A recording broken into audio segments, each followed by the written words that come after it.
consegue deixar a Júlia pronta. Rolou. Rolou? Na próxima vez eu entro como anfitrião. Sim, senhor. Então, vamos lá. Pronto, rolou, tá tudo certo. Boa noite, todo mundo. Vamos começar a aula agora, finalmente. Vai lá, Julinha. Gente, boa noite. Primeiro, desculpa essa dificuldade, eu atraso um pouquinho aos 5 minutos, mas faz parte. A Nath já tinha solicitado, gente, para todo mundo que foi entrando e falando, tanto aqui quanto nos comentários do YouTube, falando quem é, se é residente, onde trabalha, para a gente monitorizar isso e tentar oferecer nas próximas aulas melhor conteúdo para você. Então, para me apresentar, meu nome é Júlia, eu faço parte do corpo clínico do Odilon e hoje eu vou falar de novo, dando sequência às aulas de Covid, algumas dúvidas no atendimento no departamento de emergência. São dúvidas pontuais, é uma apresentação simples para quando a gente estiver na porta, principalmente saber atender o paciente que vai estar com suspeita de Covid-19. Uai, mais um problema? Foi. Passou a tela? Alguém só me dá um ok. Passou. Tá indo bem. Ótimo, obrigada. Essa é a programação da aula, então eu vou falar alguns tópicos que a gente precisa ter em mente nesse primeiro atendimento. Essas foram minhas principais referências, né? Alguns grandes sumários e depois revisões sistemáticas e também alguns artigos que eu passo no final de referência, se alguém tiver alguma dúvida. É uma aula, igual eu falei, gente, de tópicos, eu acho que a gente pode... É uma aula curta para a gente ter discussão no final, que torna os aprendizados cada vez mais enriquecedores. Então, para começar, acho que é importante a gente mostrar onde que a gente está nessa pandemia, né, que completou um ano aqui no Brasil. A gente está vendo que o Brasil, desde abril do ano passado, ele tem um número de casos grande, né, assim, ficou um platô de casos, não configura, assim, primeira e segunda onda aqui, mas desde o início desse ano a gente viu um aumento mais importante de casos e principalmente no número de óbitos nos últimos meses, né? Vendo que a gente está numa situação, na pior situação da pandemia. Aqui são dados epidemiológicos de hoje, daqui de Belo Horizonte. A gente teve, nas últimas 24 horas, 2.315 casos novos notificados aqui em BH. O número total de óbitos foi 3.053 e o óbitos nas últimas 24 horas foi de 63. Eu acho importante destacar, né, o que a gente está vivendo, falando dos leitos de CTI, que a gente passou já a capacidade máxima, tanto na saúde suplementar quanto no SUS. Apesar de cada dia a gente ver que está abrindo os novos leitos, a gente sempre está nesse colapso. E os leitos de enfermaria estão caminhando para isso também. Um dado que eu acabei de ver no Globo.com, logo antes da aula, foi que a gente alcançou 300 mil óbitos, né, desde o início da pandemia aqui do Brasil, e se torna urgente a gente discutir o melhor cuidado do paciente. Então, esse aumento do número de casos que a gente vem vendo, aumento dos casos graves, e a gente está vendo mais pacientes jovens sendo acometidos, precisando de internação, que gera muita angústia. A gente já está com uma equipe de saúde cansada, porque a gente está vivendo um estresse desde o ano passado, e os recursos de atendimento restrito, como que a gente pode oferecer o melhor atendimento para esse paciente? Começando, então, para a gente estratificar esse risco do paciente para evoluir de forma grave. O que eu tenho que ter em mente para, na hora do primeiro atendimento, identificar talvez o paciente que a gente pode rapidamente mandar para casa ou que a gente tem que ficar mais de olho e, eventualmente, internar. A gente tem alguns dados mais objetivos que vão ajudar na tomada de decisão, mas é sempre eles juntos com o nosso julgamento clínico, né? Principalmente do médico mais experiente, trocar ideia com o médico mais experiente que você tem perto, para a gente definir algumas condutas. Em relação às comorbidades, essas são as que mais chamam a atenção. Lembrar da obesidade, tanto a obesidade do IMC maior do que 30, quanto maior de 40, é um fator de risco importante. Paciente portador de doença pulmonar obstrutiva crônica, as malignidades e essa malignidade varia, né, de acordo com cada câncer, não é todo câncer que gera um maior risco. Paciente tabagista, paciente com síndrome de Down, os pacientes cardiopatas, os pacientes com diabetes tipo 2, o doente renal crônico, imunocomprometidos, as gestantes e os portadores de doença falciforme. Essa lista ela foi tirada do CDC. Existem outras comorbidades que também vêm mostrando pior prognóstico, mas essas são as que têm uma suplementação que tem evidência em estudos de corte, sendo que o último estudo que foi revisado foi em dezembro do ano passado, para essa lista da CDC, mostrando que a síndrome de Down é uma comorbidade importante. E agora, sinais e sintomas na primeira anamnese, no primeiro contato com o paciente, que a gente tem que chamar atenção. Então, a dispneia, né, que é a percepção subjetiva do desconforto respiratório, que é trabalhando com o paciente mais agudo, eu acho que é a maior dificuldade da gente entender se o paciente está ou não com queixa de dispneia, de desconforto respiratório. E algumas perguntas mais objetivas durante a anamnese pode ajudar a gente a fazer esse diagnóstico, né? Ter essa percepção. Então, alguns codificadores, algumas perguntas que a gente que recomenda se usar. Piora nos últimos dias, então tentar fazer com que o paciente compare como ele está hoje, como ele estava nos últimos 2 dias. Então, hoje é terça, falar como estava no final, hoje é quarta, como estava no final de semana, porque essas comparações ajudam o paciente também a falar para a gente, quantificar isso para a gente. As atividades em domicílio, perguntar especificamente, por exemplo, varrer casa, tomar banho, escovar dente, pode nos ajudar.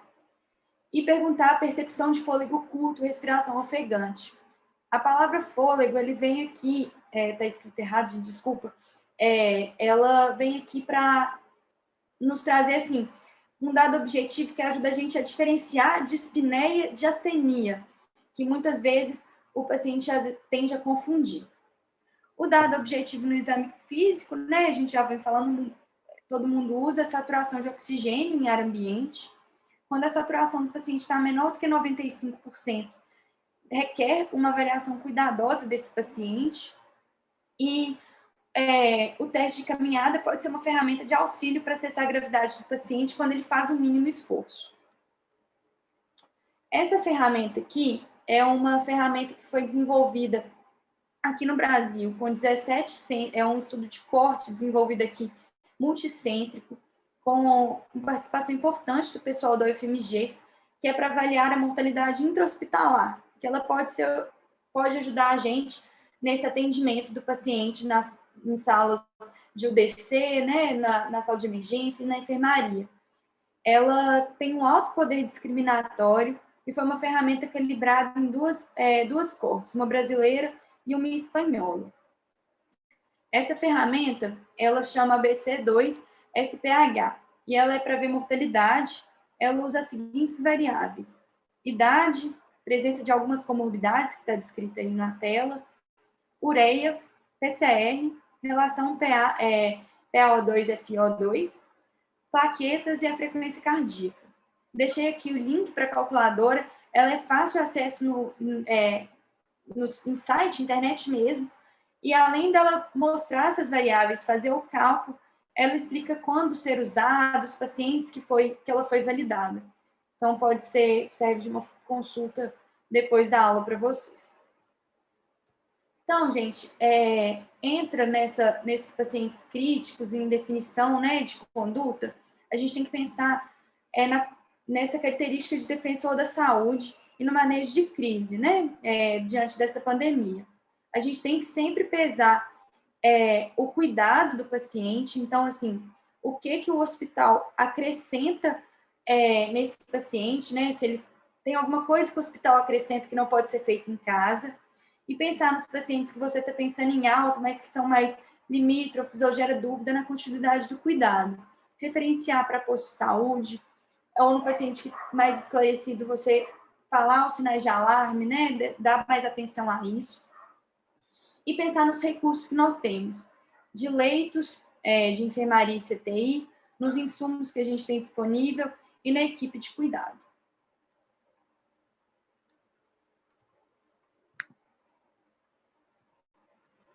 Então, para a gente pensar, quando internar o paciente, os critérios para admissão hospitalar vão variar de acordo com a região, com o hospital que a gente trabalha, as terapias e os recursos disponíveis nas diferentes fases da pandemia. Esses são os 3 principais critérios que a gente usa para definir sobre internação, que é dispneia, saturação e sinais de hipoperfusão e hipóxia. A dispneia é o desconforto respiratório no repouso, nos chama atenção para a internação, e a fala entrecortada.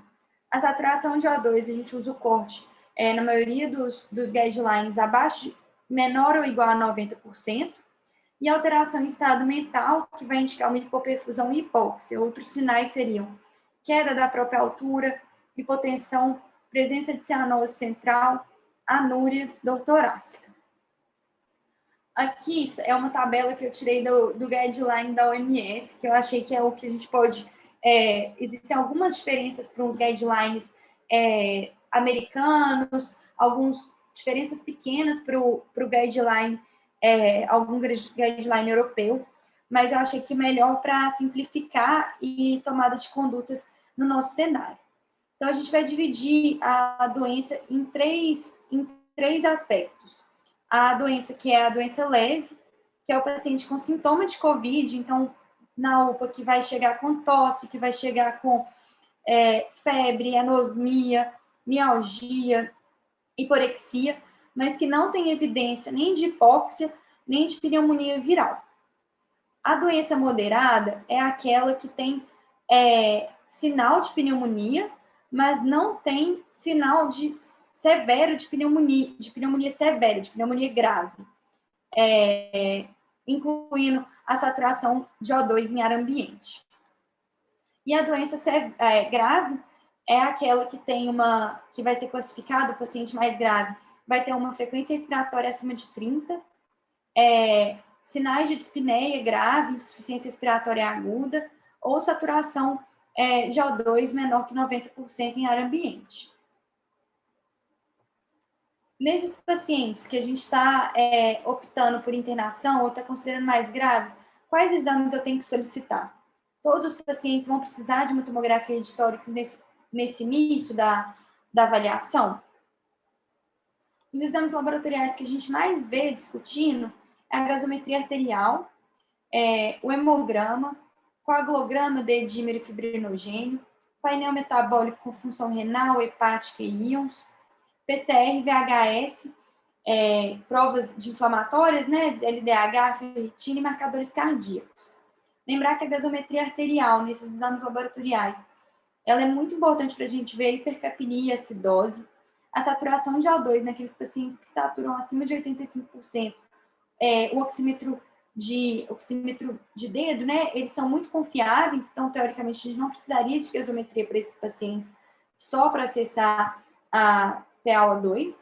E os achados mais comuns em hemograma que chama atenção é a leucopenia, linfopenia e plaquetopenia.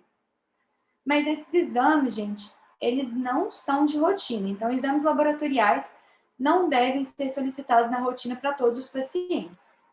A gente já viu falando assim, um dedímero elevado, uma troponina elevada, pode falar que tem um pior prognóstico, né? Pode indicar um pior prognóstico da doença, mas esse valor prognóstico de cada exame individualmente ainda é incerto.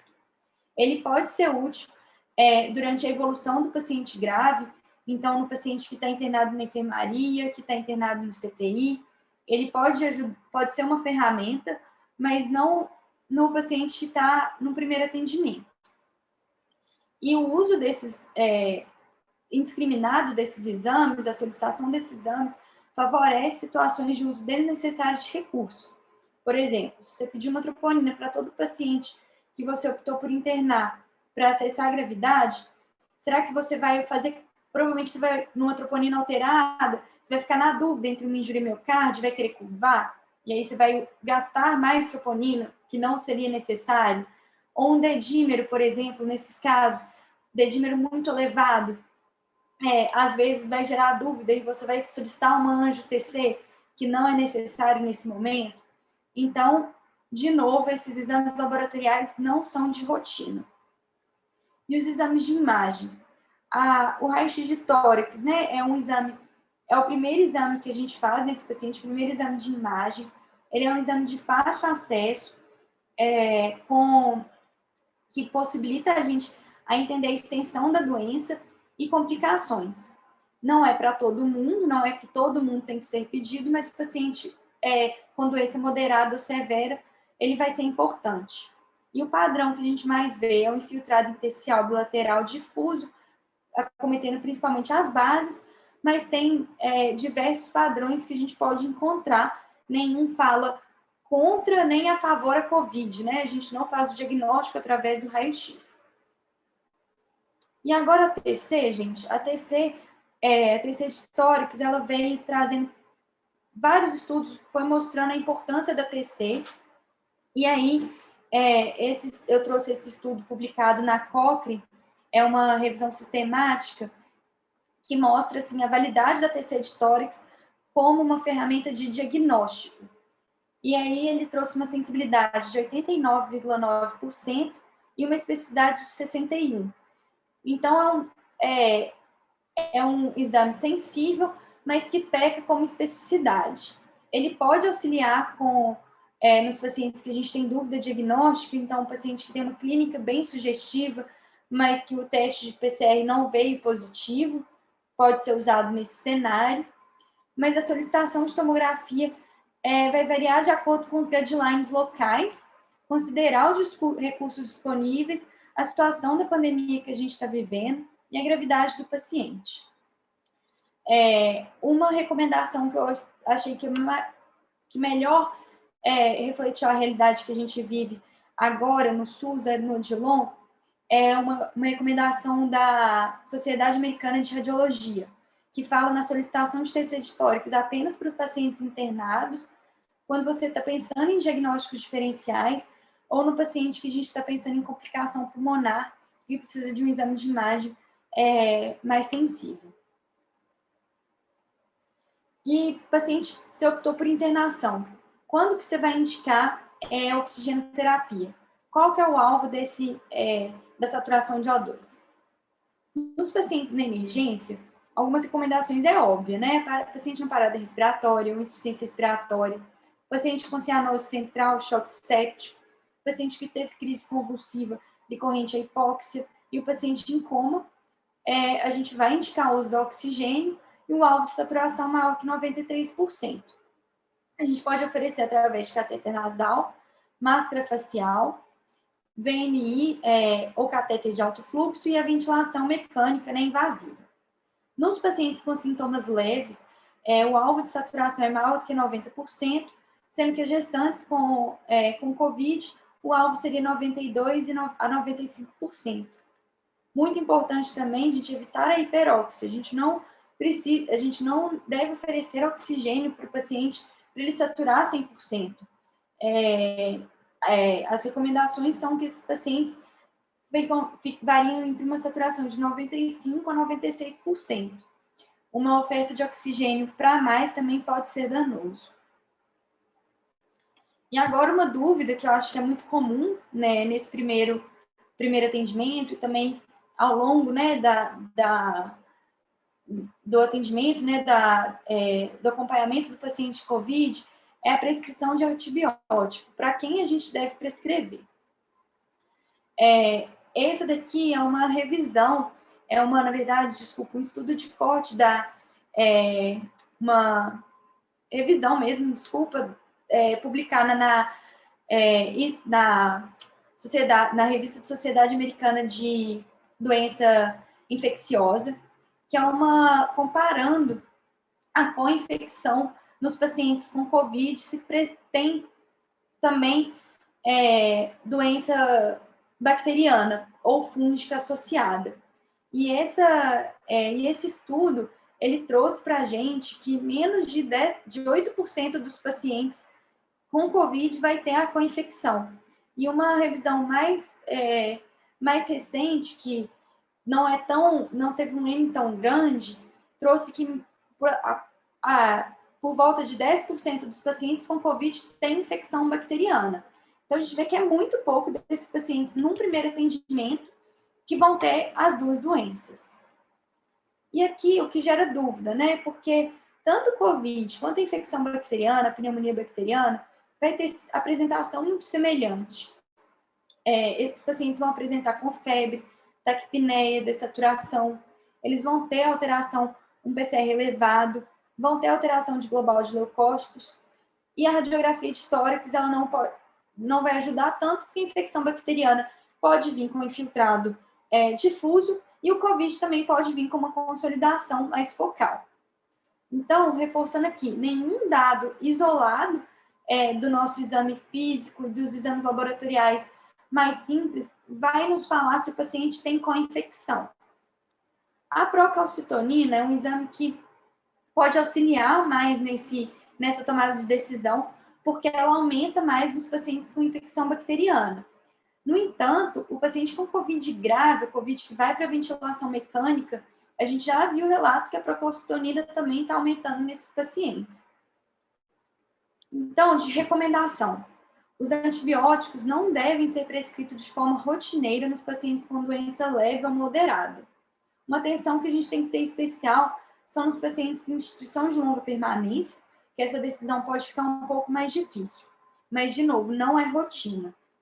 Nos pacientes com doença grave, é recomendado o início de antibiótico empírico, né, considerando mesmo a gravidade desse paciente para desfechos piores, se a gente não tratar uma pneumonia. E a escolha do antibiótico é de acordo com os nossos determinantes epidemiológicos e julgamento clínico. Lembrando que antes de começar antibiótico é recomendável coleta de culturas e sempre que possível descalonar. O curso desses antibióticos, normalmente quando a gente identifica COVID e o paciente não vai apresentar uma PAVM ou não vai apresentar uma pneumonia nosocomial, o curso de antibiótico é curto, assim, de 5 até 7 dias. E agora, intubação orotraqueal. Em um cenário de pandemia, quem que a gente deve intubar? Quando intubar? As decisões vão ser pautadas através de indicações clínicas, os recursos disponíveis e o prognóstico desse doente.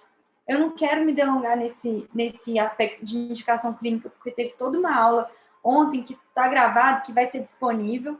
Destacando aqui que as indicações clínicas da intubação são semelhantes em outros cenários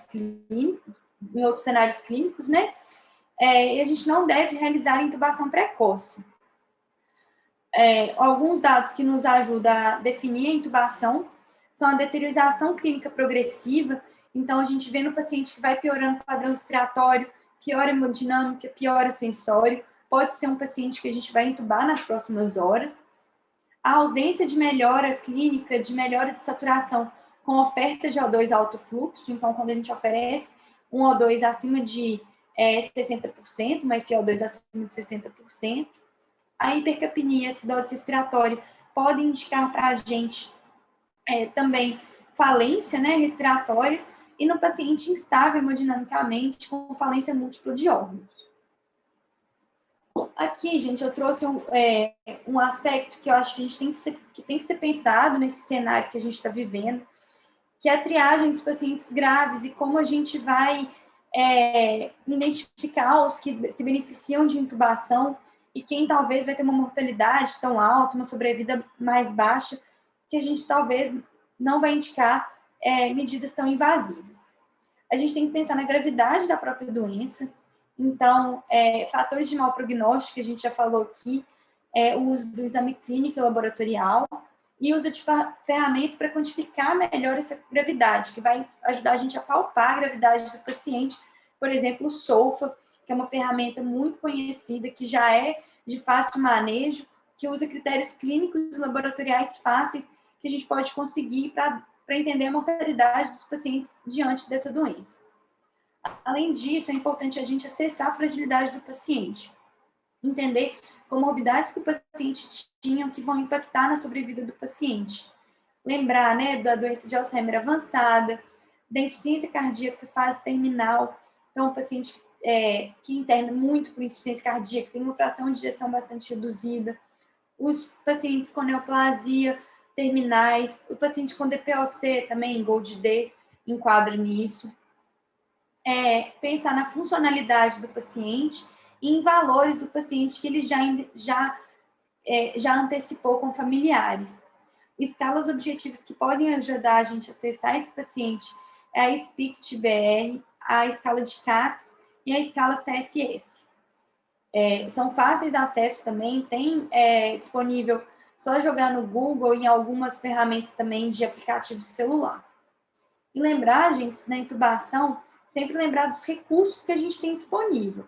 Então, para a gente intubar, a gente tem que ter uma equipe treinada e capacitada para atendimento do paciente grave. Além disso, a gente tem que ver a disponibilidade de medicamentos e ventiladores no local que a gente está trabalhando. Nunca intubar um paciente sem estar disponível, né, a ventilação mecânica, nem medicamentos para sede analgesia, porque esse paciente na ventilação mecânica, sem esses medicamentos, a ventilação mecânica vai fazer mais mal do que bem para ele. E agora, passando para o último tópico da aula, existe algum medicamento para tratamento de Covid-19? Isso é o que a gente vem sempre escuta, né, nos últimos meses, sobre medicamentos que estão sendo estudados, que estão sendo desenvolvidos, testados para Covid, mas para a gente focar no tratamento do paciente, no melhor atendimento, a gente tem que sempre lembrar da boa prática médica baseada em evidências.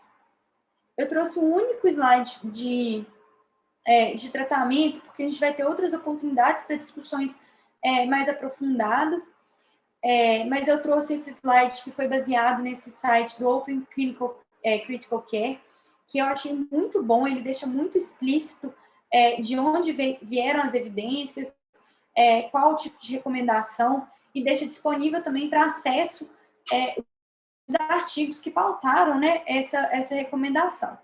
Então, a gente já está está bem consolidado, né, o uso de corticoide. Então, o uso de dexametasona para os pacientes com necessidade de suplementação de O2 ou nos pacientes com ventilação mecânica, a gente deve fazer o início da dexametasona. Alguns novos, né, remédios que estão sendo questionados para o uso no paciente com COVID, que são os inibidores da interleucina C, o tocilizumab e o remdesivir, eles ainda têm estudos com resultados muito heterogêneos e devem ser apenas considerados em situações específicas, não é rotina. E o que a gente vem sempre batendo na tecla, a ivermectina, a azitromicina e a hidroxicloroquina não devem ser prescritas como tratamento nem como profilaxia dos pacientes com Covid-19. Não existem evidências do tratamento com esses medicamentos que alteram desfechos significativos, que vão melhorar o paciente, tendo evidência, inclusive, contrária, com recomendações que podem trazer danos para o paciente. Gente, essas foram minhas referências. Muito obrigada. Aula curtinha para a gente aproveitar a discussão.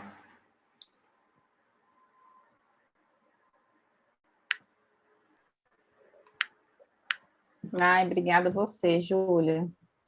Tempo recorde, né? Você brilhou aí nos tópicos. Não, eu falei assim, tempo recorde de você montar a aula, né? Para participar, brigadão.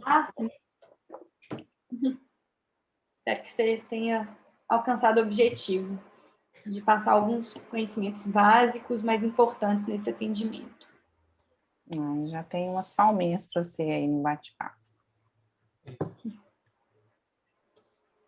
Léo, acho que vai fazer uma enquete de alguns assuntos, mas se alguém tiver alguma dúvida e já quiser perguntar.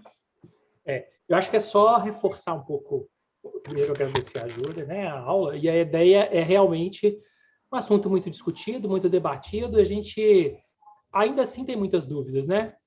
Então, acho que hoje a Júlia trouxe um panorama bem geral, né? Não aprofundou nas conversas, mas ela tocou em todos os assuntos polêmicos. Eu acho que agora é a hora da gente explorar um pouquinho mais esses assuntos polêmicos. Então, a gente vai poder conversar um pouco mais, levantar alguns aspectos que a gente tem até algumas opiniões diferentes, a gente vai conversar um pouquinho, a gente vai ver que muitos desses assuntos, eles não são preto no branco, eles têm um tom de cinza aí, a gente vai conversar um pouco sobre isso. Eu acho que esse que é o principal atrativo desse nosso encontro, né? Então, a Júlia fez uma excelente introdução para o assunto e provocou conversas que podem ser bem interessantes. Então, primeiro a gente vai abrir para um bate-papo não estimulado, e aí, se vocês estiverem um pouco tímidos, eu vou provocar com algumas enquetes aqui. A gente pode parar de compartilhar a tela e abrir o... A gente gosta, a gente tem insistido, né, se possível, para todo mundo que está decente, abrir a câmera para a gente conversar. É ruim conversar. Então, nos próximos dias, à medida do possível, vocês vão compartilhando para a gente poder conversar. Nem que seja para quem está falando só, né? Mas é bem melhor a gente ver a carinha. Eu tenho uma dúvida, Léo e Júlia, sobre... Eu ouvi falar há um tempo, eu confesso que eu não cheguei a estudar sobre assunto nem nada, mas de uma possível... que a relação global de neutrófilos, sobre linfócitos, seria um dos dados assim, da história do paciente que nos falaria mais a favor de infecção bacteriana ou por Covid. Você chegou a ler algo sobre esse assunto? Eu não sei se vocês já leram algum trabalho desses, mas eu já ouvi falar de um trabalho usando esse dado. Quer responder, Ju? O que eu li que realmente leucopenia é mais comum, linfopenia é mais comum no Covid, né? A gente, por exemplo, todos os pacientes que a gente está atendendo na UPA, assim, a maioria tem isso, o que não é tão comum na infecção bacteriana. Mas o que eu acho que é importante, que esse dado não vai excluir, por exemplo, uma linfopenia não define que é Covid e não descarta uma pneumonia. Eu acho que é mais ou menos isso que a gente tem que ter em mente, igual os outros dados laboratoriais. O Maíra, a Júlia falou aqui, então, que a presença não confirma e a ausência não afasta. Falando em linguagem de MBE, de diagnóstico, ela falou de qual que foi ela usou que tipo de estatística que ela usou para poder falar isso? A especificidade baixa, né? A especificidade baixa. Né? A relação da especificidade com a sensibilidade, não é? Como é que é que tipo de teste que marca para a gente como é que a sensibilidade se relaciona com a especificidade? Que tipo de teste? Isso. Que recurso estatístico que a gente usa para falar isso? Recurso estatístico. Acurácia? É uma medida de acurácia, né? É o likelihood, né? Então, é o likelihood. Então, pelo que a Júlia disse, o que a gente pode aqui imaginar? Que o likelihood da linfopenia é bom para falar que é para a gente farmar, ou a gente vai achar que é um likelihood não muito distante de 1, né? Lembrar que muito distante de 1 se for muito alto, vai ajudar muita gente a falar que e se for muito baixo, vai ajudar a gente a falar que não é. Então, pensando nisso, vocês acham que esse likelihood é muito alto? Ele vai ser mais de 5, de 10, assim, para a gente falar? Não. Será que ele vai ser baixo? Será que ele vai ser 0,1, 0,2? Não. Então, a gente já tem o likelihood da linfopenia, e mais que isso, o que melhora um pouquinho seria a relação, né? Não só a linfopenia absoluta, mas a relação linfócito-neutrófilo, neutrófilo-linfócito. E aí, quanto maior essa relação, tem melhora um pouco, mas nunca melhora o suficiente para você se basear nisso, tá? Então, assim, vai ser um dado extra que sozinho não vai ajudar, mas vai ser aquele caso, olha, parece um Covid, um Covid mesmo, olha, até a relação dele está baixa, deve ser. Então, não vai te ajudar muito. E tem um pouquinho de valor prognóstico quando essa relação é acima de 8, né? Então, quando você tem 8 vezes mais neutrófilos do que linfócitos, ele ajuda, né? Ele vai te ajudar um pouquinho a definir prognóstico, mas, de novo, né? Não de forma independente, nem de forma muito relevante, tá? Então, né? Pensem. Aliás, gente, marcadores prognósticos laboratoriais para o COVID, eles valem mais para a gente naquele caso que você nem precisa deles. Né? Naquele caso, nossa, tá ruim mesmo. Aí você olha para os marcadores e vira e vai falar, realmente, né? Esse paciente que a gente entubou aqui não está saturando bem, estava com tudo ruim mesmo. Então, dificilmente ele você vai precisar disso para poder falar que seu paciente está grave, né? Esse é o lado COVID, a clínica é bem imperiosa mesmo. Muito bom. Sua pergunta é boa, então, que todo mundo é muito frequente. Posso fazer uma pergunta, gente? Não estou ouvindo. Deve. Pode. Boa noite, Júlia. Parabéns pela aula, muito objetiva, gostei muito. Eu tenho feito o plantão de porta de Covid no Risoleta, e a gente está num momento da pandemia em que a gente está sendo mais encorajado a não internar para oxigenoterapia paciente com saturação assim, 92, acima de 90, né? E antes, em um outro contexto, né, antes desse colapso que a gente está vivendo agora, o paciente com saturação abaixo de 95, a gente internava mais tranquilamente, né? E eu fico muito desconfortável, assim, quando eu pego um paciente, geralmente com uma saturação em torno de 92, com uma PO2, assim, de 60 e poucos, já com alguns sinais de hipoxemia, de não internar para oxigenoterapia.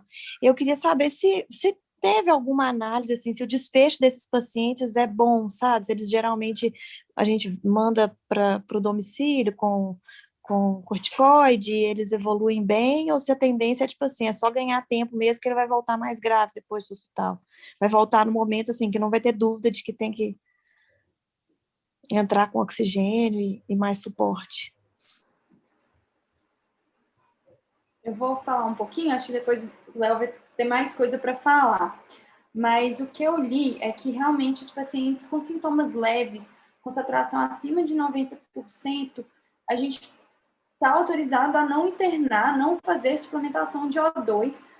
Eu acho que a gente tem que pensar também em outros sintomas de gravidade que vão ajudar a gente, né? O paciente já está com uma saturação de 92%, mas ele está mais dispneico, está mais taquipneico, ou tem outros sinais assim de gravidade da doença, a gente tem que aí ponderar. Mas o paciente que tem só uma saturação de 92%, e aí você pode, às vezes, usar o teste de caminhada, caminhar com ele, né? Assim, cenário de UPA é um pouco difícil. Ver se não cai tanto essa saturação e não internar esse doente. Sempre com orientação, né? E talvez o tempo da doença também possa ajudar a gente a definir como que ele vai, né? Tentar entender como que ele vai evoluir nos próximos dias. Os pacientes que me incomodam mais, geralmente, são os com mais fator de risco, né? Sabe que você vê, assim, esse cara não vai evoluir bem, assim, é obeso, tem mais comorbidade, por mais que ele não esteja tão dispneico, mas ele já está dando sinais de hipoxemia. Ai, é difícil. Poliana, vou te dar uma dica, então. Você, diante de um paciente que está com saturação próxima de 90, tem comorbidade, você está preocupado? O que você faz? Interno. Tá bom? Não, né?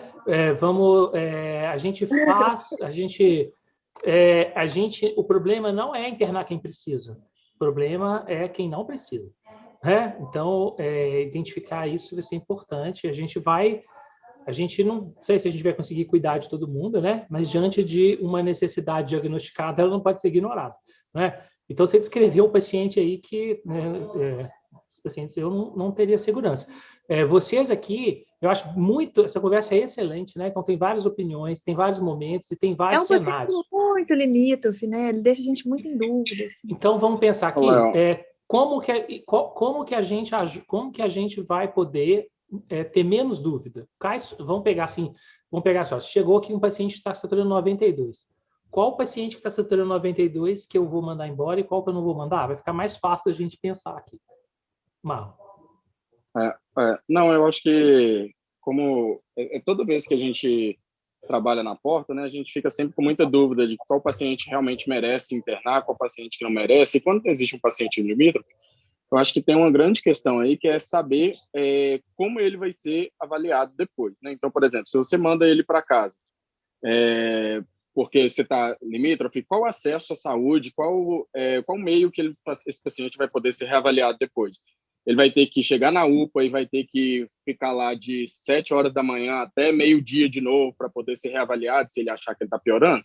ou não, ou você consegue, por exemplo, ver se ele mora perto de um centro de saúde, que tem médico frequente, você fazer um relatório médico para o médico do centro de saúde, falar assim, olha, está limítrofe, mas vai lá amanhã, sem falta, para ser reavaliado, ou você mesmo está de plantão, ou tem um ambulatório de retaguarda, que você vira e fala assim, não, vai lá no ambulatório, que aí eu vou garantir um acompanhamento. Então, eu também acho que, na dúvida, é melhor internar, né, do que, assim, a culpa do hospital ficar cheio com quem precisa não é nossa, a gente vai internar quem realmente precisa. Se vai acabar leito e tudo, enfim, se o paciente precisa, é um paciente limítrofe, a gente tem que entender melhor que vai ter que ter uma outra dinâmica para poder resolver esse problema. Só queria deixar registrado isso. Perfeito. Acho que essa que é a ideia geral, né? Você não vai deixar de internar alguém que tem internação porque está cheio, né? O que a gente vai ter que fazer, eventualmente, gerenciar os recursos de todos que precisam, né? Então, vamos... empresta o O2 para o moço do lado uns minutos aí, para a gente poder ver, vamos dirigir, né? Então, mas a gente não vai mandar para casa. Agora, o Marlon levantou o mais importante. Vocês aqui, todos aqui, já vivenciaram, todo mundo está vivenciando um pouquinho da experiência de cuidado do paciente COVID, e vocês já perceberam que é muito dinâmico, não é?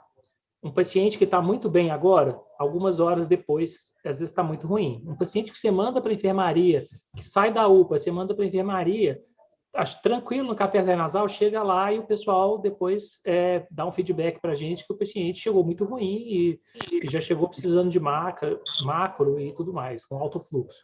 Então, esses pacientes, eles pioram rápido. Agora, você imagina um paciente limítrofe, que você não tem como seguir, saber como é que ele vai para casa, e se voltar, você não sabe nem se ele vai ser atendido, como é que isso vai ser. Então, a gente deve ter um pouquinho de cuidado. E aí, para sair do acho e do subjetivo, de estudo que é muito importante, os pacientes que estão com a saturação mais baixa mesmo, os pacientes que estão com saturação abaixo de 93, eles têm maior chance de evoluir mal. Então, você precisar de alguma estratégia para acompanhar esses pacientes, né? Não precisa ser internar todos, mas você precisa de alguma estratégia. Nesse subgrupo, é o subgrupo que cabe algum tipo de propedêutico. Esse é o grupo que, diante da sua dúvida, você pode pensar em fazer algumas coisas. Então, esse é o grupo que vale a pena, às vezes, fazer um raio-x, e, de repente, você vai ver um raio-x que vai te ajudar. Esse é o subgrupo que você vai fazer aqui, que foi falado, você está na dúvida. Você não vai sair fazendo teste de caminhada para todo mundo, mas esse subgrupo vai te ajudar. O teste de caminhada é uma coisa que tem sido pouco discutido, mas ele foi validado, inclusive tem um estudo italiano recente, bem interessante, ele tem um likelihood de 11 para definir internação, em especial se a saturação na caminhada cai de 90. Quer dizer, que aumenta em 11 vezes a chance de ele ter um desfecho ruim se depois que ele caminhar por 1 minuto, ele ou vai morrer ou vai enfrentar um desfecho ruim, ventilação de CTI, se a saturação cair abaixo de 90 depois desse teste. A gente vai sair pondo todo mundo para caminhar, aí você vai internar quem você não precisa, porque um pouquinho de queda de saturação pode acontecer, mas naquele que você tem a dúvida, porque todo teste diagnóstico começa com uma dúvida, vale a pena você virar e fazer, né? Então, muito mais rápido que várias coisas que a gente anda fazendo por aí, né? Então, dá para lançar a mão, tá? E aí, se fosse para fazer um desses testes que a gente está falando, de fazer troponina, de fazer LDH, eu acho que esse que seria o subgrupo que você tem dúvida e você acha que um marcador para além do clínico pode ajudar. Eu não acho que seja exatamente útil para esse caso, mas se fosse para fazer alguém, seria para esses pacientes. Então, muita pressão, todo mundo tem que guardar aqui, né? Não é o que o Marlon resumiu, né? Não é porque o seu está cheio que um paciente que precisa internar você vai mandar embora, né? Você vai depois ter que equacionar recursos dentro do hospital, mas não manda embora quem vocês acham que não podem ir embora. É muito pesado essa questão de você tem que avaliar como que esse paciente vai ser seguido. Eu não sei se é a percepção de vocês, eu acredito que seja, mas não estou vendo recurso de saúde para acompanhar ninguém, assim, não sei, está meio sombrio, assim. Se for voltar no hospital, que eu esteja de plantão ou não, é um tempo de atendimento muito demorado. UPA também está tudo muito cheio, posto de saúde, né, geralmente não tem médico, e uns não tem médico, outros, não sei, eu às vezes pego paciente vindo do posto de UPA com aquelas prescrições, né, enfim, com zinco, com vitamina D, com cloroquina, aí a gente fica querendo dar conta de, igual o Marlon falou, de uma coisa que não é culpa nossa, né, de cobrir, de ficar preocupado de internar um paciente porque está muito cheio, de ficar preocupado de deixar esse paciente ser acompanhado no posto de saúde ou em outro setor e talvez não ser tão bem acompanhado. É muito difícil, a gente fica querendo resolver tudo e garantir. Um pouquinho de conhecimento, assim, a gente vai trabalhar com ansiedade, a gente vai trabalhar com umas decisões erradas, mas nós não estamos falando de uma questão etérea e sem objetividade nenhuma, tá bom? Não confundir com isso. A gente tem jeito de tentar identificar os pacientes que vão complicar mais e aqueles cenários em que você estiver muito inseguro porque você não garante acompanhamento, você vai fazer uma estratégia dentro do hospital. Essa estratégia não significa internar, nem ir para o CTI, nem nada, mas ela pode significar, por exemplo, uma observação ao longo do plantão, ver como é que esse paciente vai ficar, né? Então, você vai precisar de juntar mais informações. Você vai agregar informações para poder virar e fazer isso, né? E também o sistema, a gente vai ter que contar com algumas coisas dele mesmo, né? Então, um paciente que você acha que não precisa internar, ele pode sim ser reencaminhado para um posto de saúde local, com uma instrução muito específica, né? Reavaliar daqui a 2 dias como é que está a saturação e voltar, né? Você não vai mandar assim, olha, reveja, por favor, a lista de medicações e considere um Remdesivir. Não, né? Olha, daqui a 2 dias, se a saturação cair de tanto, volta, né? Então, a gente pode fazer. Eu acho que com isso emenda até para uma múltipla escolha aqui que a Natália colocou. Ô, Nath, eu acho que na próxima aula a gente orienta o uso da ferramenta primeiro, que vai ficar mais fácil para o pessoal. Mas como é só uma pergunta, eu acho que a gente vamos emendar já sem fazer enquete mesmo. Olha como é que faz a sua recomendação familiar aí, Nath. O que você estava pensando aqui? Na verdade, assim, não sei como é que estão os WhatsApp de vocês, mas por aqui tá. Ai, minha mãe tá saturando não sei quanto, minha mãe tá assim assado, o que eu faço? Vários amigos, várias pessoas conhecidas perguntando. E aí aquela dúvida, né? Será que já que o povo estaria disposto a comprar azitromicina e tudo que você pensar, e a gente não vai recomendar isso, será que vale a pena recomendar de comprar um oxímetro, né, para quem tem condições? Então, algumas pessoas que eu sei que têm condições, eu estou recomendando. E estão mais desesperadas, estão mais neuroses. Já tive amiga que teve que ir para a janela respirar, mas na verdade era um ataque de pânico porque viu o resultado positivo. Então, em quais pacientes que vale a pena? Será que vale a pena recomendar para alguém? Se isso auxilia na pergunta da Poliana, né? Ouvir a opinião de vocês aí. O que vocês acham? Tem espaço para isso? Tem problema? Quem tem condição, eu sempre falo para comprar o oxímetro. Tem problemas? Tem oxímetro? Pode gerar algum problema também?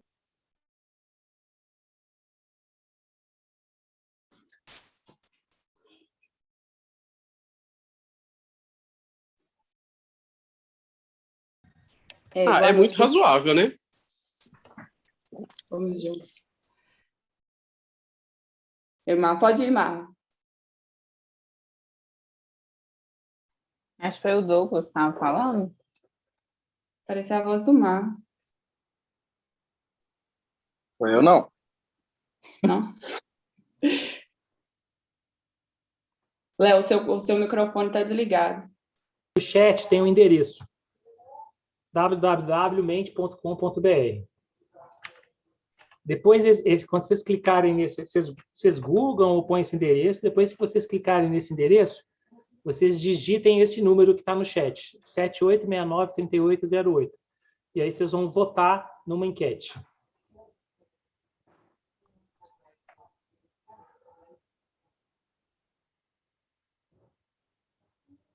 Vamos ver a opinião de vocês sobre oxímetro para todo mundo. Não é todo mundo do mundo, né? Todo mundo que tem Covid. Vamos ver o que vocês... Qual que é a opinião? Vem cá, minha filha.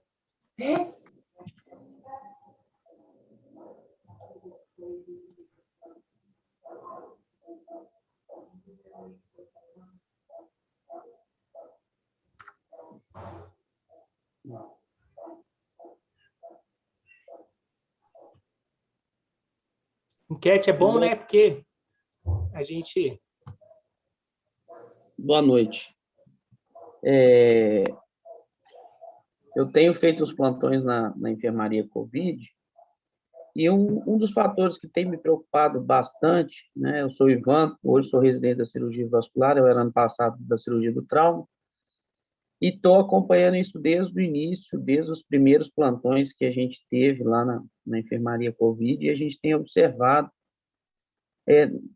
não só o aumento do número de casos, porque em alguns momentos anteriores a gente teve esse aumento, mas o que mais está trazendo a preocupação é o aumento de número de casos graves, né? Eu acho que mais ou menos para o final, meio para o final do ano passado, a gente teve um aumento de número de casos, mas casos mais brandos. E um fator que tem me preocupado muito, né? Acho que passa até por essa questão da questão da gente falar para a pessoa ter ou não oxímetro em casa, é a própria saúde mental da população, nossa, como equipe, né? E isso tem alguns fatores que eu acho que são complicadores, até mesmo por conta dessa própria busca, né, pelo sistema de saúde, muitas vezes pessoas que não estariam tão doentes e acabam buscando esse sistema e vão se contaminar no próprio sistema. Existe algum estudo, alguma coisa relacionada a isso? Existe alguma coisa que a gente possa fazer? Porque o que eu tenho procurado recomendar para as pessoas que me pedem gente, vamos com cuidado, vamos ter um pouco, não vamos desvalorizar completamente as notícias, mas também não vamos supervalorizar e aquela situação. A gente começa a buscar na internet, buscar no Google, buscar onde que for, a gente começa a sentir tudo que está escrito ali. Muitas vezes essas pessoas também com informações em excesso e muitas vezes informações sensacionalistas, com vieses, né, que a gente não precisa nem citar aqui, né, do quanto pior, melhor, acabam se contaminando. Eu acho que a gente tem que ter um papel importante nesse momento para a gente tentar orientar essas pessoas e tentar também diminuir o nosso desgaste, porque está extremamente desgastante, né?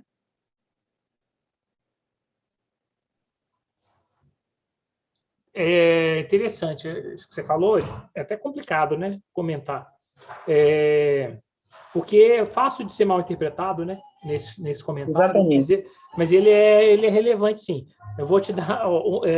anteontem me ligaram, a jornalista da Globo me ligou para conversar sobre... Eles queriam fazer um alerta sobre busca tardia do pronto-socorro. O que eu respondi para ela? Olha, deixa eu te falar, a sua entrevista está atrasada há 3 semanas, porque nós estamos em colapso agora. Agora, porque eu vou estar concordando com você em parte do que você está falando, eu falo assim, que agora não estimular a busca precoce passou da hora, é perigoso. Você vai colocar não pode falar precoce, porque precoce vira política. Não é tratamento precoce, né? A busca, né, seja, rápida, a palavra, né? Já era... Pois é, mas então você vê, quando que você ia pensar em falar isso, né? Então, hoje, quem tem que procurar o serviço é quem tem algum sinal de alarme.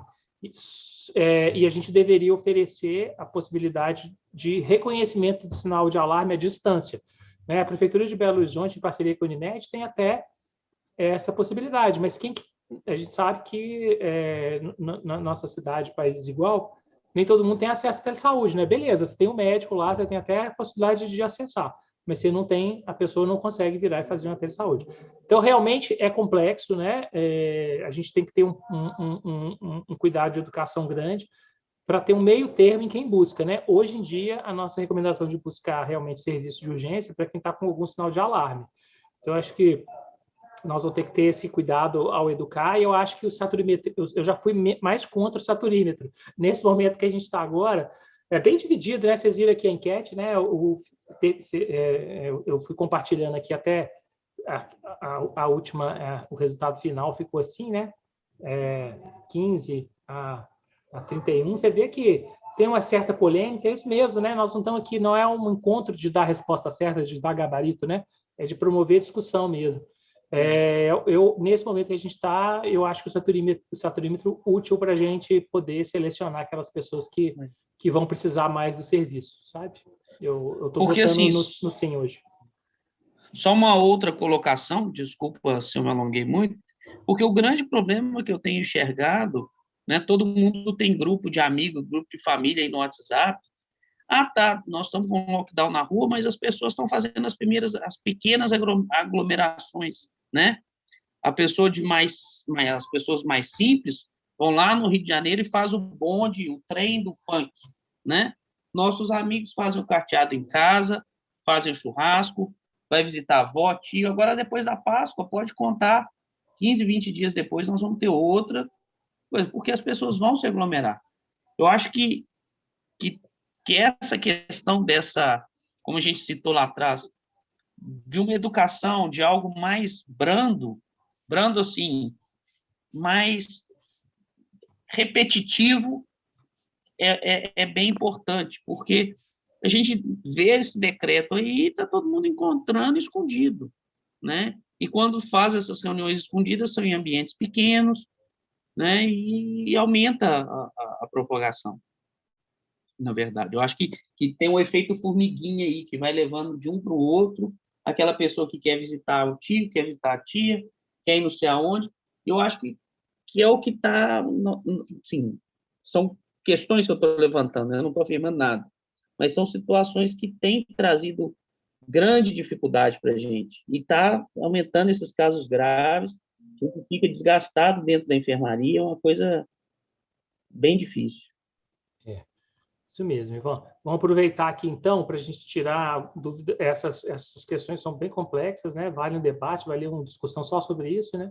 Está tendo até bastante em outros fóruns. Aqui vamos aproveitar também para tirar essas dúvidas práticas do cuidado desses pacientes que vocês estão recebendo, né? É fato que eles estão mais graves, né? O estudo da cepa brasileira eu não vi ainda nada publicado, mas a cepa equivalente britânica foi publicada agora dia 10 do BMJ, né? E a mortalidade aumentou em 64% em relação à cepa anterior, com um risco relativo passando de 2,7 para 4,2. Se vocês pensarem que isso é em 100, né, vamos arredondando aí para cima, morre 2 mais em 100, né? Aí pensa em 1.000, pensa em 10.000, pensa em 100.000, pensa em 1 milhão, que a gente vai ver do que a gente está, o que significa esse aumento de 2 em 100.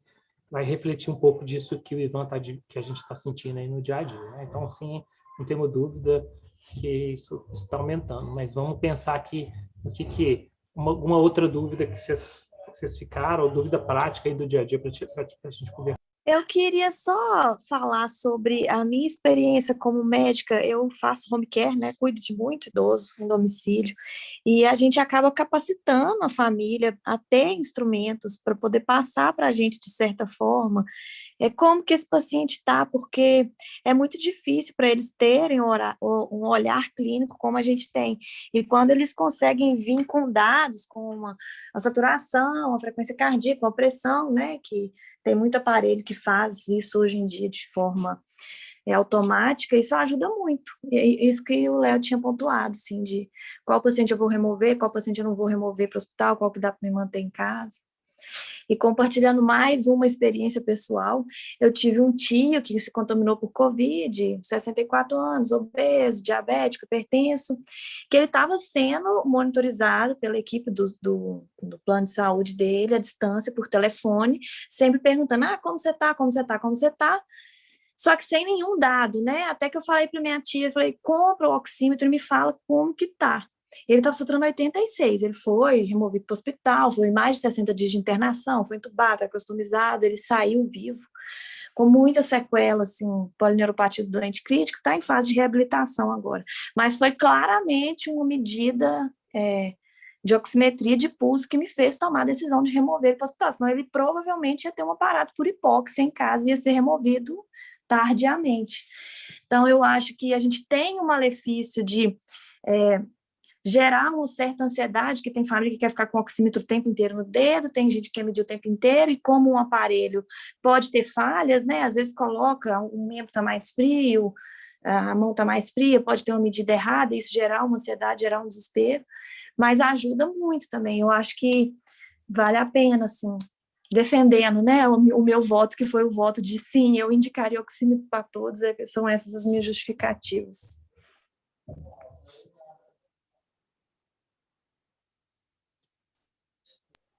Eu acho assim que a gente está passando por um período de muitas mudanças, né? E enquanto a minha experiência, pelo menos no Odilon, muitas informações a todo momento, mas na enfermaria a gente tem critérios para fazer a transferência dos pacientes que recebemos na UPA, né?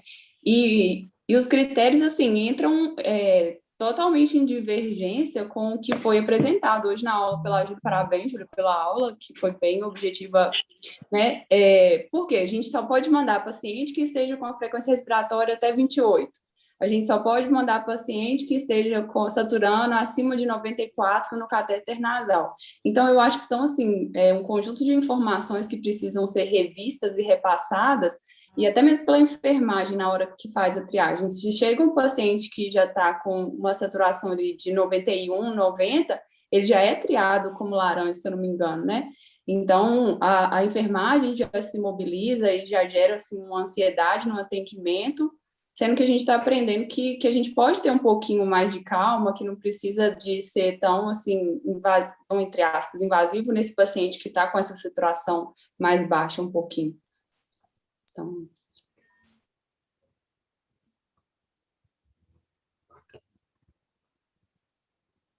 Ter um pouquinho de calma é importante, né? Hoje eu vi uma coisa que eu estava até montando uma lista aqui, os pacientes chegam saturando bastante, né? Quem não está na porta não vê isso tanto, porque, querendo ou não, o paciente já está com algum fluxo de oxigênio, né? Mas o paciente chega saturando 70, 60, né? Quando faz a primeira medida lá, e aí todo mundo corre, em geral, para a sala de emergência nesse cenário, né? E aí, o que eu tenho visto esses dias é que, antes de dar o O2, o pessoal está colhendo a gasometria ali no corredor para levar a gás, né? Então, isso eu concordo com isso que você falou, iPad, Apple. Desculpa. Eu tenho que mudar. Ah, então, não está na hora de fazer gasometria nesses pacientes. Eu hoje estava orientando a enfermeira, põe o O2 primeiro, né? Esse hábito da gente querer ver o que está acontecendo e não tratar, né? Trata a hipoxemia, pelo amor de Deus, né? Bota o paciente no cateter nasal. Você vê, às vezes, o paciente sentadinho ali, esse mesmo paciente que o PO2 vai vir de 40, de 45, 50, com cateter nasal, depois de uns minutos, está bem melhor, né? Então, tem que ter realmente um pouco de calma, oferecer o que a gente já sabe.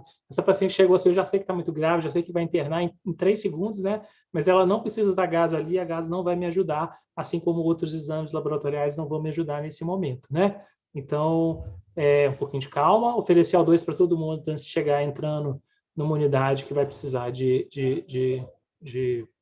entubar. E esse seu comentário me lembrou demais isso, né? A gente tem um pouco mais de tranquilidade. Hoje mesmo foi um paciente para o CTI 5 vindo da enfermaria e, pessoal, a gente já estava, né, postos para entubar. Eu falei, calma, vamos esperar um pouquinho. Ele melhorou só de posicionar um pouco melhor, ficar ali no ambiente, e a gente pôde depois, inclusive, colocar ele no helmet, né, que tentar uma avaliação não invasiva. Não posso falar que deu certo, mas ele tinha outras alternativas para a gente tentar ali, e era muito fácil chegar e internando, porque chegou com frequência respiratória de 40, aquela coisa toda, mas depois ele melhorou muito razoavelmente antes mesmo da gente colocar. Então tem que realmente ter um pouquinho de calma.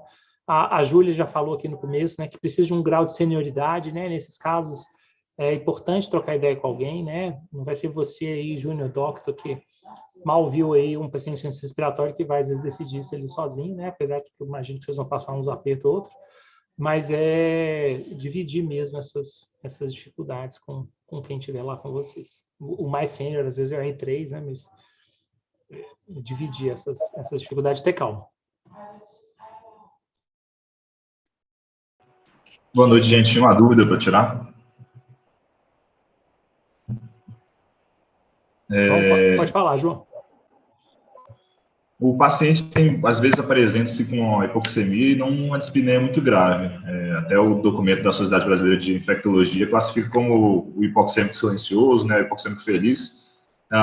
Eu discuti com alguns colegas e foi me falado que, às vezes, o paciente fica hipoxêmico, mas ele nunca vai estar totalmente assintomático. Algum grau de dispneia ele vai ter.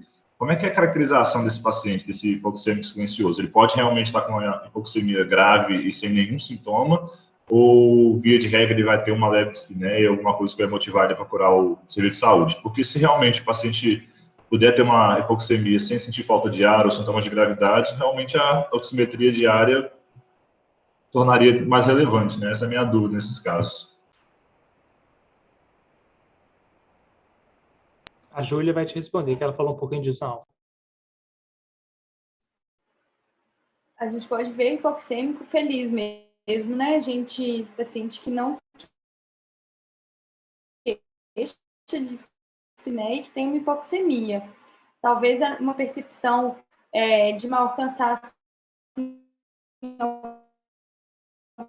algumas atividades, que ele não, que vai levar ele à UPA, mas assim, de experiência inclusive pessoal, né? Eu lembro muito da nossa vida, eu acho que esse é a indicação do, assim, que a gente fica mais querendo a saturação, ver a saturação através da oximetria, que pode ser um dado a mais para a gente monitorizar o paciente em domicílio.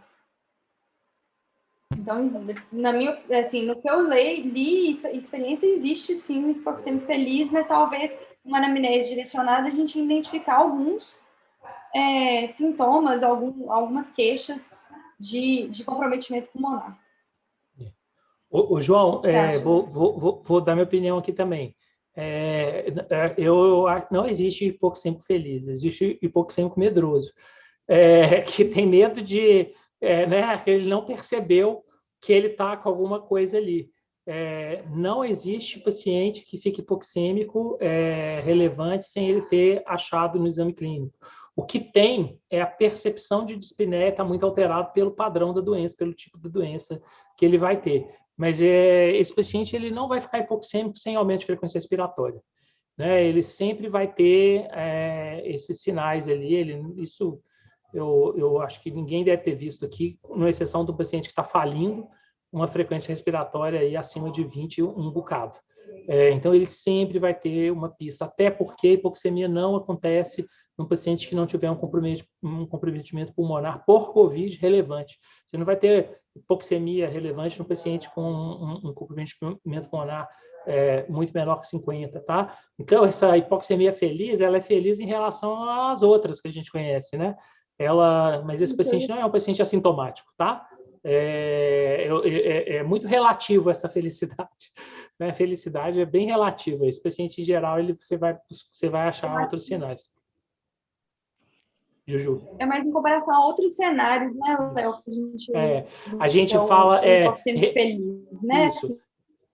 É diferente da hipoxemia do cara com edema agudo, né? Quem pegou um edema agudo aqui saturando 86, né? Tá morrendo. O paciente COVID 86 está conversando com você, mas ele entrecorta a fala, né? Ele na hora de falar, você vê sinais que ele está ali, né? Então, esse não é um paciente invisível, tá? Então, esse é só a percepção de dispneia que é diferente em relação ao que a gente vê hoje, né? Não existe hipoxemia silenciosa completamente, não, tá? Ela só é desproporcional ao resto que a gente vê.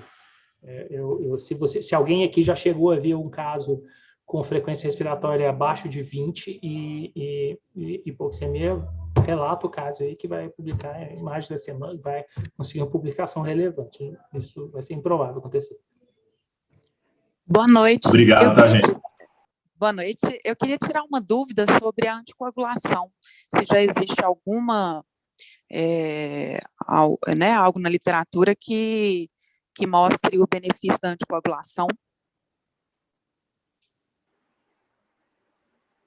Eu não localizei quem está falando. É Marina. Oi, Marina. Tudo bom? Boa noite. Tudo bem. Quem quer responder para a Marina? Levando em conta que nós temos novidades nos últimos 15 dias, inclusive uma publicada no JAMA.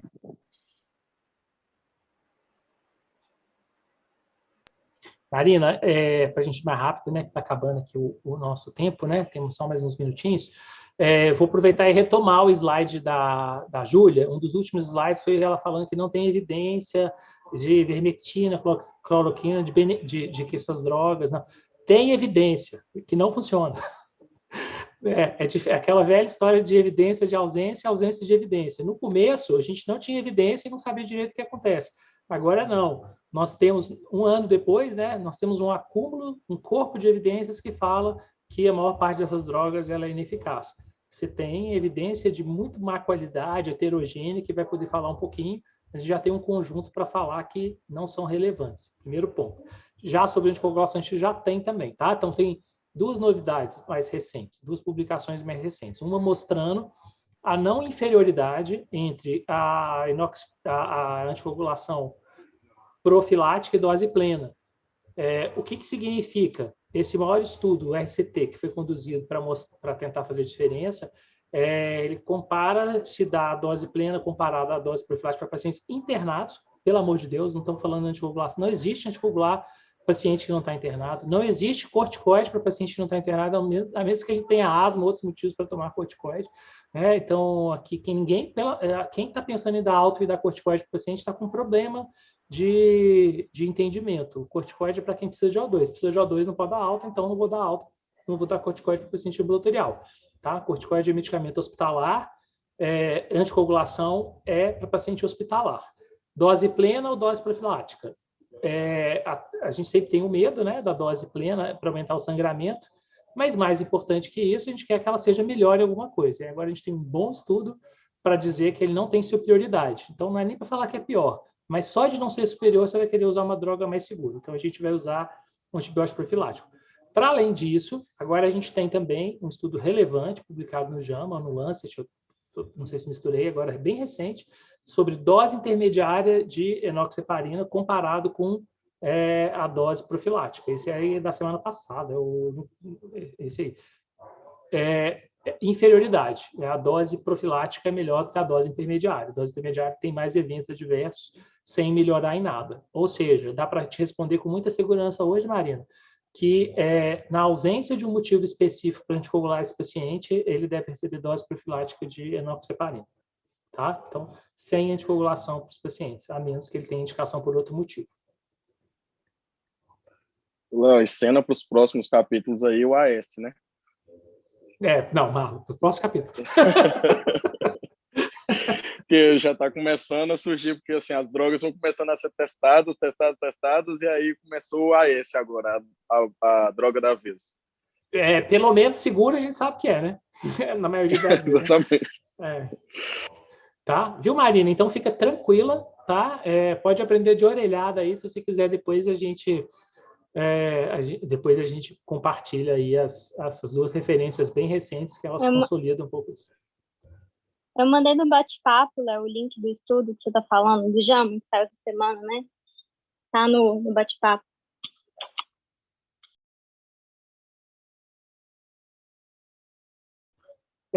Vamos para a última, né? Última pergunta, comentário, dúvida.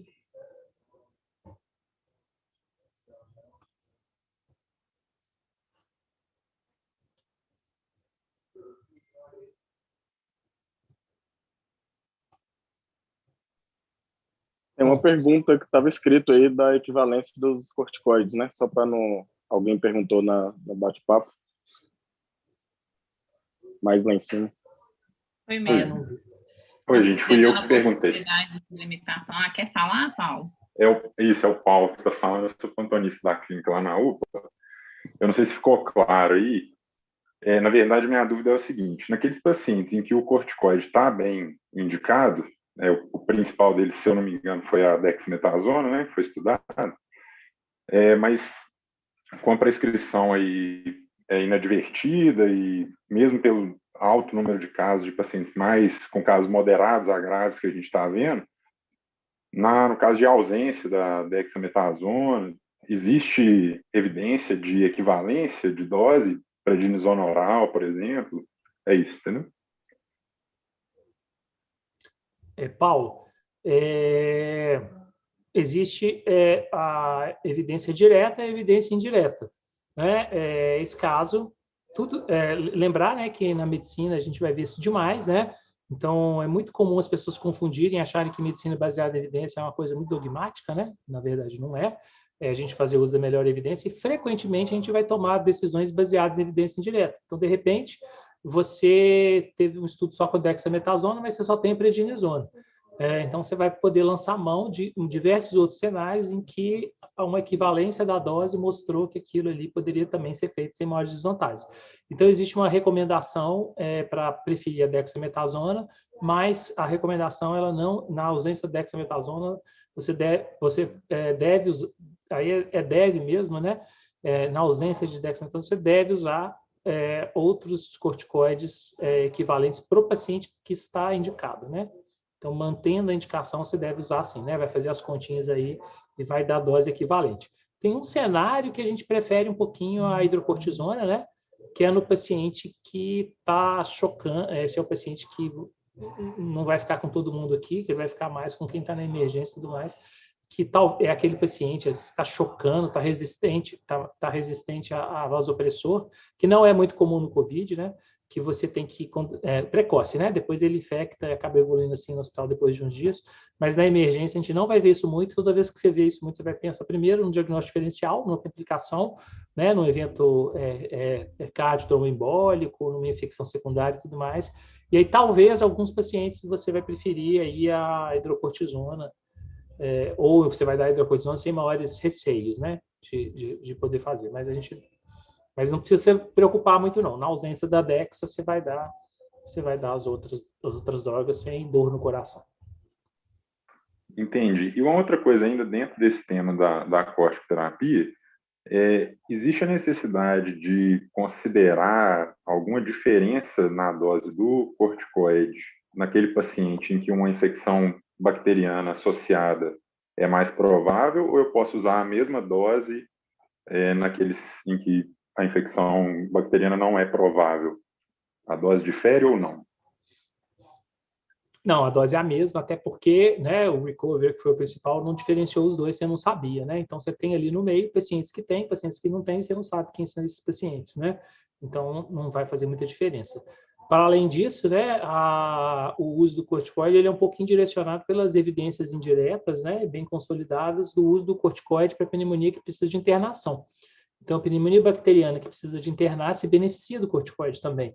Então, você vai ficar com o coração bem tranquilo também de dar corticoide para esses pacientes. O que você vai ficar na dúvida aí é em dar antibiótico para algum subgrupo desses pacientes. A gente não vai dar antibiótico para todo mundo, mas vai ter uma turma aí que você vai acabar dando o corticoide quando você achar que tem uma pista que te indica que você pode estar diante de uma pneumonia bacteriana. E aí você vai dar o corticoide muito feliz também, porque você vai saber que isso, no mínimo, vai diminuir o tempo de internação, que é o que o corticoide, no mínimo, mostrou, né? Uma redução pequena de mortalidade para a pneumonia bacteriana e um ganho de tempo de internação. Então, também não é uma contraindicação, não. O que é problema é a turma aí acrescentar o kit corticoide, o corticoide no kit de tratamento precoce, e com isso a gente muito provavelmente está aumentando a proporção de infecções bacterianas do paciente que chega no hospital, né? O cara tomou antibiótico, ele tomou corticoide na fase errada ali, né? Ou ele eventualmente pode até piorar a questão da evolução natural do COVID, a gente não sabe, porque não foi testado nesse cenário,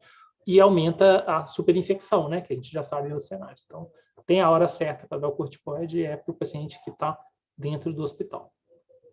O Leonardo. E aí, Amanda? Eu fiquei... A Nath que vai te responder. Ô, Nath. Aí no John, o paciente que já está em uso de corticoide, Dexa, e aí ele choca, e vocês costumam trocar para hidrocortisona ou vocês mantêm a Dexa? Acho que foi esse o paciente que o Léo citou agorinha, né? Que vai estar mais na emergência, que para se beneficiar do efeito mineral corticoide um pouco mais importante, a gente vai acabar trocando, né? Para hidrocortisona, paciente com sepsis, paciente com choque séptico. Vocês costumam trocar mesmo, então? Sim. Mas não é em todo paciente, tá, Amanda? Então, por exemplo, você precisou sedar mais o paciente, aumentou dose esse paciente precisa, às vezes, doses altas, né, de analgesia, e aí esse paciente faz uma hipotensão, entra na nora ali, 2, 5, 10 ml. Não é esse que a gente troca, não, né? Agora, aquele paciente ali que faz um chocão e está esquisito, e está muito lábil, e é um paciente que vem de uma comorbidade, e aí esse que a gente acha ali que tem um componente de insuficiência adrenal relativa, né? Aí esse que é o paciente que a gente acaba trocando, né? De novo, um pouco tranquilo, né? Por saber que a gente está dando uma dose equivalente ali, no mínimo uma dose equivalente da dexametasona, tá? Então, não estamos receitando aqui todo mundo sair trocando por hidrocortisona no menor sinal de uso de vasopressor, né? É só aquele paciente que está com aquele comportamento ali, daquele choque que faz você pensar em insuficiência adrenal relativa, que tem um componente ali de uma sepse mesmo. Entendi. Obrigada.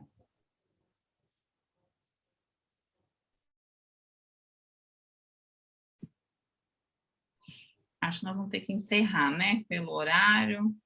Isso. Foi ótimo. Tem uns tópicos bem interessantes, pode virar um podcast, né, Júlia?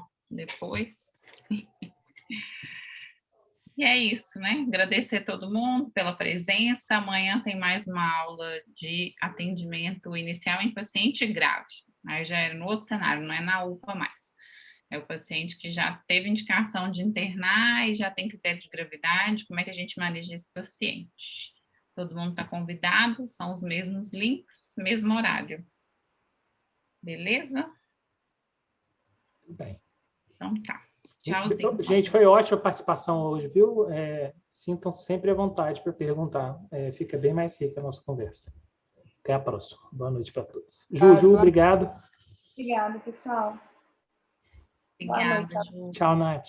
Boa noite. Tchauzinho. Tchau a todos.